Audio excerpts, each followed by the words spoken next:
आया था peoples party का 79 में, कौन था 83 में मेयर?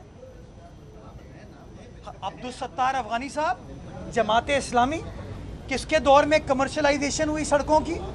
किसके दौर में ये बिलबोर्ड माफिया स्टार्ट हुई? बड़े फखरी अंदाज से जाहिद सईद साहब कह रहे थे उस दिन, मेरे बड़े भाई हैं, मेरे मोहसिन हैं, मैं इज्जत करता हूँ, मेरी वालदा के साथ काम किया उन्होंने। वो कह रहे थे कि नेमतुल्लाह साहब ने मुझे बुलाया और कहा कि जाहिद, आउटडोर एडवर्टीजमेंट तुम्हारी जिम्मेदारी है, दयानत के साथ काम करना, इस पैसे को शहर के इंफ्रास्ट्रक्चर के लिए खर्च करेंगे। नतीजा ये हुआ, बताते हैं कि मैंने FTC का फ्लाईओवर इस तरह बनाया। At what cost? कॉस्ट क्या थी? आपने हर फुटपाथ पे इतने बड़े बड़े बिलबोर्ड लगा दिए थे। नेमतुल्लाह साहब ने जो सड़कों को कमर्शलाइज करके कराची की सड़कों को, कराची के इंफ्रास्ट्रक्चर को तबाह करने की बुनियाद डाली, वो जमात इस्लामी से उनका ताल्लुक था ना। मैं उनका इज्जत करता हूँ। नेमतुल्लाह साहब की शायद नीयत ये थी कि वो रेवेन्यू जनरेट करना चाहते हैं, बट एट व्हाट कॉस्ट?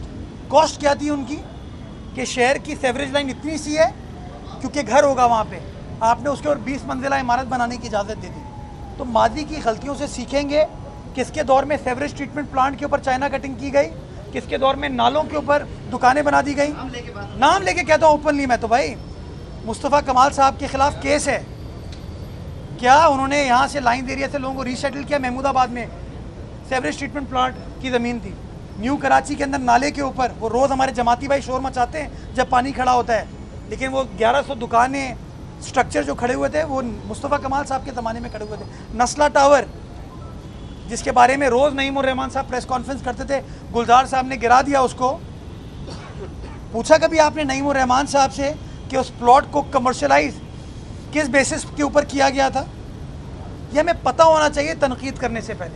आखिरी सवाल ले लें। कराची में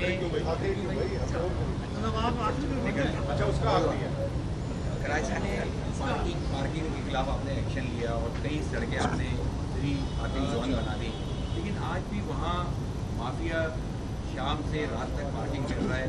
खास तौर पे जो दुकानें हैं और आने वाले जो लोग हैं, खासतौर मोबाइल मार्केट की बात करें, तो वहाँ पर प्लानिंग की जाए कि कैसे पार्किंग लगनी चाहिए। वहाँ देखा 2-4 दिन से हम देख रहे हैं कि बिल्कुल ये वो जो लोग 40-50 साल से बरसर इख्तिदार थे ना, उनसे पूछें कि इलेक्ट्रॉनिक्स मार्केट के करीब उन्होंने कभी पार्किंग स्पेस क्रिएट करने का क्यों नहीं सोचा। इस बात पे तो तनकीद की जाती है कि वहाँ पे गाड़ी चलने की जगह नहीं है, लोगों के पैदल चलने की जगह नहीं है। तो हम तो वो आप लोग जो तनकीद करते हैं उसका जवाब दे रहे हैं कि सड़क जो है वो गाड़ियों की आमदोरफ्त के लिए और फुटपाथ जो है वो शहरियों की आमदोरफ्त के लिए। तो हम तो ये करने की कोशिश कर रहे हैं।